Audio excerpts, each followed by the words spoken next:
Samajwadi party के supremo Mulayam Singh Yadav ने तीसरे मोर्चे की संभावनाओं को फिर से तलाशना शुरू कर दिया है। इसी कड़ी में यूपी के मुख्यमंत्री अखिलेश यादव हैदराबाद जाकर टीडीपी प्रमुख चंद्रबाबू नायडू से मिले। दोनों नेताओं में इस मुद्दे पर लंबी बातचीत हुई। हालांकि मीडिया के सामने अखिलेश यादव ने इस मुलाकात के सियासी मायनों को खारिज कर दिया।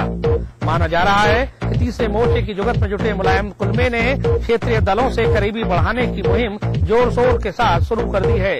रविवार को होने वाले यादव महासभा के सम्मेलन के मद्देनजर सीएम अखिलेश यादव एक दिन पहले ही हैदराबाद पहुंच गए थे। उन्होंने आंध्र प्रदेश के मुख्यमंत्री से भी मुलाकात की थी।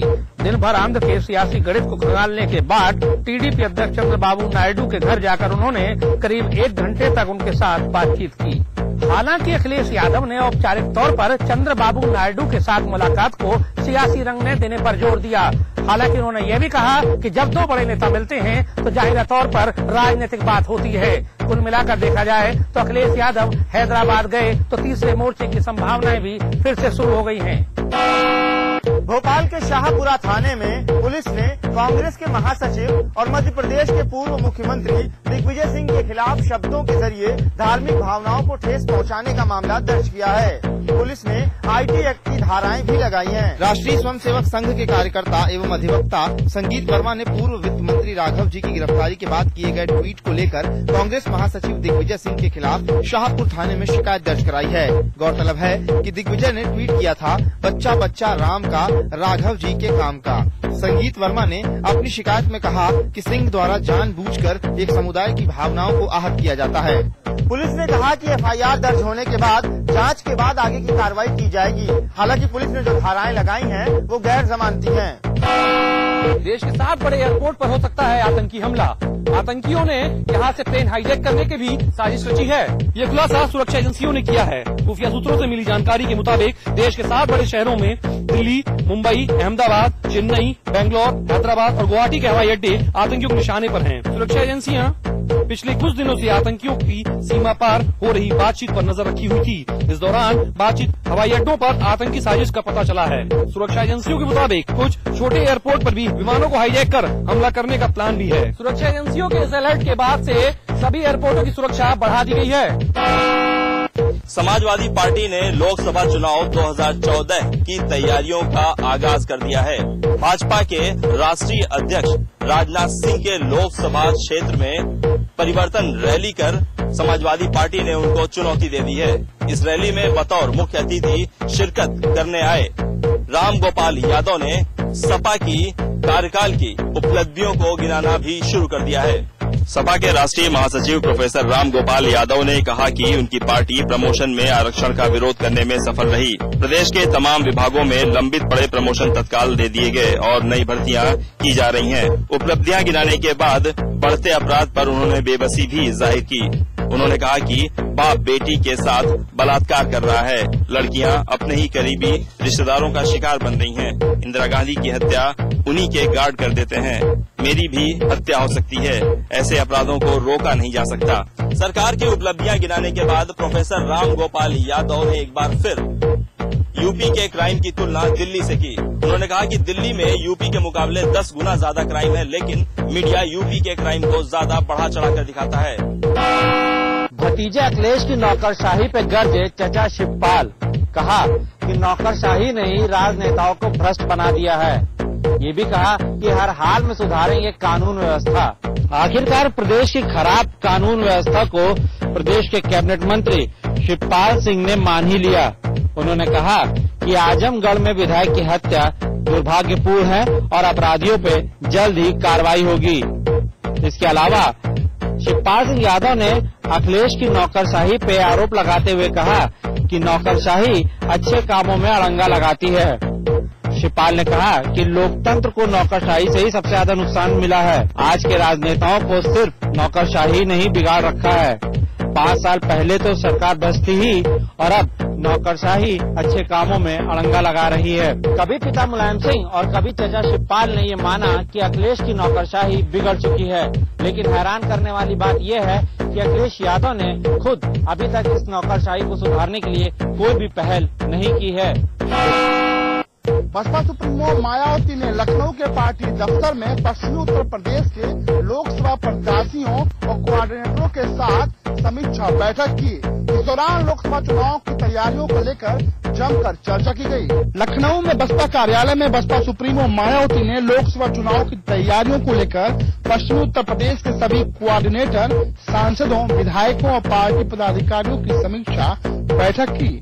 बैठक का उत्तर प्रदेश में पार्टी की चुनावी रणनीति और तैयारियों की समीक्षा की गई। उत्तर प्रदेश में चुनावी रणनीति के तहत बहुजन समाज पार्टी की यह बैठक बहुत महत्वपूर्ण मानी जा रही है। बीएसपी लगातार बैठकें कर रणनीति बना रही है। अगर सूत्रों की माने तो बसपा सुप्रीमो मायावती आगामी लोकसभा चुनाव की तैयारियों के मद्देनजर घोषित और विभिन्न क्षेत्रों में राजनीति की स्थिति के बारे में पार्टी प्रत्याशियों, कोऑर्डिनेटर और विधायकों और पदाधिकारियों का जायजा ले रही हैं, ताकि चुनाव से पूर्व किसी भी तरह की कोई कमी न रह पाए। वहीं बीएसपी सुप्रीमो लगातार लखनऊ में डेरा जमाए हुए हैं और पार्टी की पल पल की तैयारियों से रूबरी हो रही हैं। वहीं पार्टी सुप्रीमो ने कोऑर्डिनेटर, सांसदों, विधायकों और पार्टी पदाधिकारियों को लोकसभा चुनाव में जी जान से जुट जाने का निर्देश दिया है और हर वर्ग के लोगों को पार्टी से जोड़ने का निर्देश भी दिया है, ताकि दिल्ली की गद्दी हासिल की जा सके। इतना ही नहीं, बसपा सुप्रीमो मायावती ने समीक्षा बैठक के दौरान लोकसभा प्रत्याशियों और कोऑर्डिनेटरों को साफ तौर पे लोकसभा चुनाव की तैयारियों में जुट जाने का निर्देश दिया और ये भी साफ किया कि अगर दिल्ली की गद्दी हासिल करनी है तो सभी वर्ग को पार्टी से जोड़ना होगा। एक बार फिर उत्तराखंड में बीजेपी के पूर्व मुख्यमंत्रियों की तिगड़ी हाशिए पर है। नरेंद्र मोदी ने त्रिवेंद्र सिंह रावत को नए मतदाताओं को जोड़ने वाली समिति का सदस्य बनाया है, लेकिन पूर्व मुख्यमंत्रियों को साइड किया है। पहले राजनाथ सिंह की राष्ट्रीय कार्यकारिणी और अब नरेंद्र मोदी की प्रचार समितियां, दोनों में पूर्व मुख्यमंत्रियों की तिगड़ी को साइड कर दिया गया है। नरेंद्र मोदी ने त्रिवेंद्र सिंह रावत को नए मतदाताओं को जोड़ने वाली समिति का सदस्य बनाया है, जबकि तीनों मुख्यमंत्रियों को इससे दूर रखा गया है। इसके बाद ये बहस गर्म हो गई, क्या आखिर बीजेपी के राष्ट्रीय नेतृत्व ने इनको साइड करने का मन बना लिया है? आपको बता दें कि भगत सिंह कोश्यारी, वीसी खंडूरी और रमेश पोखरियाल निशंक उत्तराखंड बीजेपी की सियासत में सक्रिय हैं। इसके पहले भी राष्ट्रीय नेतृत्व ने उनको दरकिनार किया है और त्रिवेंद्र रावत को राष्ट्रीय सचिव बनाया था और अब एक बार फिर उन्हें ही युवा मतदाताओं के जोड़ने की जिम्मेदारी देकर ये साफ कर दिया है कि आने वाले दिनों में इन मुख्यमंत्रियों के लिए कोई जगह नहीं है। उत्तराखंड में आई आपदा के बाद शासन ने 13,000 करोड़ के नुकसान का आकलन बनाकर केंद्र को भेजा है, लेकिन नुकसान के इस आकलन से खुद सरकार इत्तेफाक नहीं रखती है। जी हाँ, खुद मुख्यमंत्री मान चुके हैं कि आपदा में नुकसान इससे काफी ज्यादा हुआ है। उत्तराखंड में जो प्रलयंकारी आपदा आई है उससे प्रदेश के 5 जिलों को भारी नुकसान पहुंचाया है। हालांकि अभी तक आपदा का सही से आकलन नहीं हुआ है, लेकिन शासन द्वारा केंद्र को फौरी तौर पर 13,000 करोड़ के नुकसान की रिपोर्ट केंद्र सरकार को भेजी है। हालांकि शासन की इस आकलन से खुद मुख्यमंत्री विजय बहुगुणा अधिकारियों से खासे खफा हैं। साफ है, 2010 में उत्तरकाशी और सुमगढ़ में आपदा आई थी तो प्रदेश के इन्हीं अधिकारियों ने लगभग 21,000 करोड़ के नुकसान का आकलन करके केंद्र सरकार को भेजा था। लेकिन अब जब प्रदेश के आधे जिलों में भयंकर आपदा की चपेट में है तो शासन ने 13,000 करोड़ का आकलन करके भेजा है। प्रदेश के आपदा मंत्री यशपाल आर्य ने साफ कहा है कि अभी भी ऐसे कई इलाके हैं जहां हम बिल्कुल नहीं पहुंच पाए हैं। ऐसे में अभी तक आपदा के नुकसान का सही आकलन नहीं हुआ है। उनके अनुसार आंकड़ा 13,000 करोड़ से कहीं ज्यादा है। वहीं सीएम ने भी आपदा के इस आकलन को बेहद कम माना है। बीटीसी प्रशिक्षु शिक्षकों के मामले पर 45 दिन बीत जाने के बाद भले ही अब मुख्यमंत्री विजय बहुगुणा ने खुद मोर्चा संभाल लिया हो, लेकिन शिक्षक अभी भी आंदोलन समाप्त करने के मूड में दिखाई नहीं दे रहे हैं। पिछले 45 दिनों से अपनी मांगों को लेकर प्रदर्शन कर रहे बीटीसी प्रशिक्षुओं की मौलिक नियुक्ति के मामले पर मुख्यमंत्री विजय बहुगुणा ने खुद कमान संभाल ली है। मुख्यमंत्री ने बेसिक शिक्षकों की संशोधित नियमावली को मंजूरी दे दी है। हालांकि अभी शासन आदेश जारी नहीं हुआ है। शिक्षक शासन आदेश लागू होने तक राजधानी दून में डटे रहने की बात कर रहे हैं। उनके अनुसार इससे पहले भी शिक्षा मंत्री ने इस तरह का आश्वासन दिए थे, लेकिन लंबा समय बीत जाने के बाद भी उन आश्वासनों पर अमल नहीं हुआ है। ऐसे में मुख्यमंत्री भले ही नियमावली में संशोधन कर दिया हो, लेकिन जब तक शासन आदेश जारी नहीं किया जाता तब तक वो आंदोलन पर डटे रहेंगे। बहरहाल मुख्यमंत्री ने जल्द शासन आदेश जारी करने की बात तो कह दी है, लेकिन प्रशिक्षु शिक्षक मुख्यमंत्री के आश्वासन को भी मानने को तैयार नहीं है।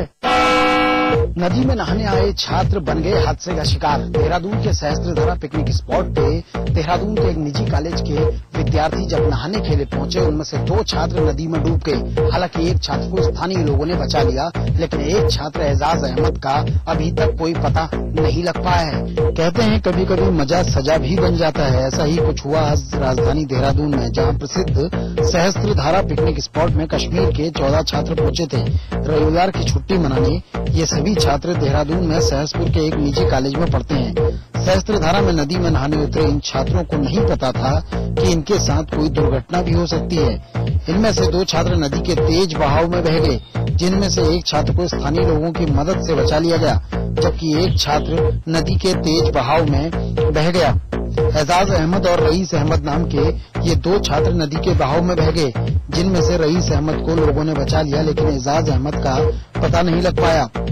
बताया जाता है कि इन छात्रों को तैरना नहीं आता था, लेकिन बावजूद इसके ये लोग पानी में उतर गए और ये हादसा हो गया। लापता एजाज को ढूंढने के लिए उत्तराखंड पुलिस की कई टीमें लगी हुई हैं, जिनमें जल पुलिस, दमकल विभाग और गोताखोरों की टीम भी लगाई गई है, जो लगातार पानी में लापता हुए छात्र को तलाश रही है। रेस्क्यू टीम ने बताया है कि पहाड़ों में लगातार बारिश हो रही है, जिस कारण नदी का जलस्तर और बढ़ रहा है, जिसके कारण पानी में छात्र को ढूंढना काफी मुश्किल हो रहा है। मानसून के इस सीजन में उत्तराखंड में नदियों में लगातार हादसे हो रहे हैं। बावजूद इसके लोग पिकनिक स्पॉट में पहुंचते हैं और फिर नदी में तैरने के लिए उतर जाते हैं, जिसके चलते इस तरीके के हादसे नजर आ रहे हैं। पुलिस का कहना है कि अब सख्ती से ऐसे मामलों को देखा जाएगा और लोगों को भी आगाह किया जाएगा कि वो नदी में नहाने के लिए न उतरें। राष्ट्रीय अनुसूचित जाति और जनजाति आयोग के अध्यक्ष पीएल पुनिया प्रदेश सरकार पर जमकर बरसे। उन्होंने कहा कि जब पुलिस अधिकारी और जनप्रतिनिधि प्रदेश में सुरक्षित नहीं रह गए हैं, तो इससे साफ है कि प्रदेश में कानून व्यवस्था नाम की कोई चीज नहीं रह गई है। वाराणसी में पीएल पुनिया ने कहा कि प्रदेश के मुखिया अखिलेश यादव ने जब सत्ता संभाली तो आम आदमी को काफी आस थी। पुनिया ने कहा कि अखिलेश यादव ऐसे गाड़ी के ड्राइवर हैं जिसकी स्टीयरिंग किसी के पास, ब्रेक और एक्सीलेटर किसी के पास है, जिससे ये निर्धारित नहीं हो पाता है कि सरकार किस दिशा और गति में चलेगी। पुनिया ने कहा कि प्रदेश में SC/ST पर हमले बढ़ गए हैं। जातिगत रैलियों के उच्च न्यायालय के फैसले का स्वागत करते हुए पुनिया ने कहा कि जातिगत रैलियां देश को बांटने का काम करती हैं। उत्तराखंड में आई आपदा के बाद शासन प्रशासन के सामने सबसे बड़ी चुनौती यही है कि आखिर किस तरह से आपदा प्रभावित लोगों की जिंदगी को एक बार फिर से पटरी पर लाया जाए। कई किलोमीटर सड़कों और पैदल रास्तों के पूरी तरह से क्षतिग्रस्त होने से पहाड़ी क्षेत्र में खाद्यान्न और राहत सामग्री पहुंचाना चुनौती बनी हुई है। कई राज्यों से लगातार राहत आ रही है। कई संगठन भी प्रभावित क्षेत्रों में आपदा प्रभावितों की मदद के लिए आगे आ रही हैं, लेकिन कहीं कहीं राहत न मिलने से परेशान है। उससे लोगों में खासा आक्रोश है। नारायण बगड़ क्षेत्र में मीलों पैदल चलकर आए ग्रामीणों को जब मायूस होकर लौटना पड़ा तो उनके गुस्से का ठिकाना नहीं था। ग्रामीणों का कहना है कि राहत बंटने में अनियमितता हो रही है और इसमें शासन प्रशासन की तरफ से भी लापरवाही बरती जा रही है। लोगों का ये भी कहना है कि बिना प्रशासनिक अधिकारियों के राहत बांटने से प्रभावितों तक राहत नहीं पहुंच पा रही है। हल्द्वानी के लालकुआ क्षेत्र के टांडा वन रेंज में शनिवार को मिले घायल गुलदार की मौत हो गई है। गुलदार की मौत के बाद अब वन विभाग के कार्यप्रणाली पर कई सवालिया निशान उठने भी शुरू हो गए हैं। दरअसल शनिवार की दोपहर लालकुआ शहर से 500 मीटर दूर बच्चों ने एक घायल गुलदार को देखा, जिसके बाद स्थानीय लोग मौके पर पहुंच गए और गुलदार को तड़पता देख वन विभाग को सूचना दी। मौके पर पुलिस और वन विभाग की टीम तो तुरंत पहुंच गई, लेकिन गुलदार का इलाज करने वाली रेस्क्यू टीम 8 घंटे बाद पहुंची। तब तक गुलदार दर्द से तड़प तड़प कर बेहोश हो चुका था। रेस्क्यू टीम गुलदार को पिंजरे में कैद कर रानीबाग में वन विभाग के रेस्क्यू सेंटर लाने लगी तो गुलदार की रास्ते में ही मौत हो गई, जिसके बाद से वन विभाग में हड़कंप मचा हुआ है। स्थानीय लोगों ने भी वन विभाग पर लापरवाही का आरोप लगाया है। गुलदार की मौत के बाद उसका पोस्टमार्टम करा दिया गया है, जिसके बाद ही उसकी मौत का राज खुलेगा। विभाग के जिम्मेदार अधिकारी भी अभी तक गुलदार की मौत का कारण नहीं बता पा रहे हैं। अब सबको PM रिपोर्ट का इंतजार है, जिसके बाद ही गुलदार की मौत के कारण का पता चल पाएगा।